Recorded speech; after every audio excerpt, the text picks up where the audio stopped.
خالد يا خالد، الحمد لله. ايه دي بقى بالله عليك؟ باش انا عايز اسال سؤال، ايه ده بقى؟ مش عارف كان انا ما قلب عملتش صيني كده، انا عملت كده. قلب صيني. ايه ده؟ ايه ده بقى؟ ايه ده؟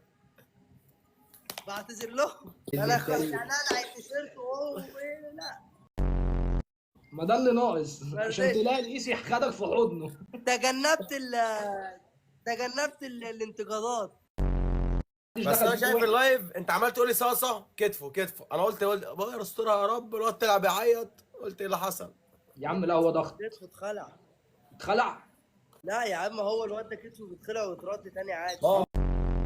طب يا خالد بقول لك ايه، لو خدت هداف البطوله ايه؟ ايه؟ شايفك مهتم قوي بهداف البطوله. ما فيهاش عشان اخدها خلاص ماشي راح. يا خالد. طب وال 5000 دولار بتوع عبس؟ راحوا. راحوا برضه، راحوا مع اللي راحوا. ما انا بقول لك هنفحت، يبقى شوف لي شغلانه معاك بقى. شوف لي شغلانه معاك. يا جدع ده انا عملت لك فيديوهات ادعم والله، كنت عايزك تكسب. هنعمل ايه طيب؟ هنعمل ايه؟ الحمد لله. بس بقول لك يا لا. خالد، ايه؟ انت كانت دماغك فين يا اسطى؟ ده انت ايه ده يا اسطى؟ ليه؟ ده انت بتعاني يا راجل، ده انا يا راجل، ده انا زهقت لك. ليه؟ بس عايزين نسالك سؤال يا خالد يا رونالدو، ايه طموحاتك عشان بعد فرق. البطوله؟ الفرقه الاردنيه اللي معاك يعني. واديني قاعد اهو، بعمل ايه؟ اديني قاعد، مفيش طموحات، اديني قاعد.